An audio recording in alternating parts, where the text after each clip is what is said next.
Gas ಸೋರಿಕೆಯಿಂದ ಧಗನೆ ಹೊತ್ತಿ ಉರಿತು ಮನೆ. ಆ ಬೆಂಕಿಗೆ ಮನೆಯಲ್ಲಿದ್ದ ವಸ್ತುಗಳೆಲ್ಲ ಸಂಪೂರ್ಣ ಭಸ್ಮ ಆಗಿದೆ. ಪಾವಗಡ ತಾಲೂಕಿನ ಟುಂಕುಂಟೆ ಗ್ರಾಮದಲ್ಲಿ ನಡೆದಂತಹ ಘಟನೆ. ಶಿವಲಿಂಗ ಎಂಬುವರ ಮನೆಯಲ್ಲಿ ನಡೆದಂತಹ ಅಗ್ನಿ ಅವಘಡ ಇದು. ಮನೆಯಲ್ಲಿ ಯಾರೂ ಇಲ್ಲದಾಗ ಈ ಘಟನೆ ನಡೆದಿದ್ದರಿಂದಾಗಿ ದುರಂತ ತಪ್ಪಿದೆ.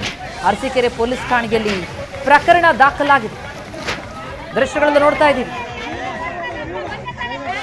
ಗ್ಯಾಸ್ ಸೋರಿಕೆಯಿಂದಾಗಿ ಈ ಮನೆಗೆ ಬೆಂಕಿ ಹೊತ್ಕೊಂಡಿರೋದು.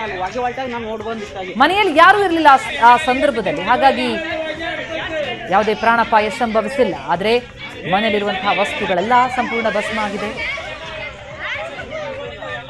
2 ಲಕ್ಷ ರೂಪಾಯಿಗೂ ಅಧಿಕ ನಷ್ಟ ಆಗಿದೆ. ಪಾವಗಡ ತಾಲೂಕಿನ ಟುಂಕುಂಟೆ ಗ್ರಾಮದಲ್ಲಿ ಬೆಂಕಿಯಲ್ಲಿ ಮನೆಯಲ್ಲಿದ್ದಂತಹ ವಸ್ತುಗಳೆಲ್ಲ ಭಸ್ಮ ಆಗಿರುವಂತಹ ದೃಶ್ಯಗಳನ್ನ ನೋಡ್ತಾ ಇದ್ದೀವಿ. ಮನೆಯಲ್ಲಿದ್ದಂತಹ ಪಾತ್ರೆಗಳು, ಸಿಲಿಂಡರ್ ಗಮನಿಸ್ತಾ ಇದ್ದೀವಿ. ಈ ಸಿಲಿಂಡರ್ನ ಸೋರಿಕೆಯಾದ ಹಿನ್ನೆಲೆ ಮನೆ ಹೊತ್ತುರಿತು. ಘಟನೆ ನಡೆದಾಗ ಮನೆಯಲ್ಲಿ ಯಾರೂ ಇರಲಿಲ್ಲ, ಹಾಗಾಗಿ ದುರಂತ ತಪ್ಪಿದೆ.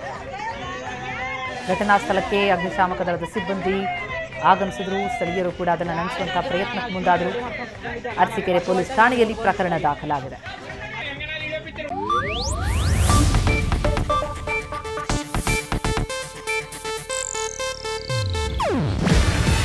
ಇದು ಏಷ್ಯಾನೆಟ್ ನ್ಯೂಸ್ ನೆಟ್ವರ್ಕ್ ಪ್ರಸ್ತುತಿ.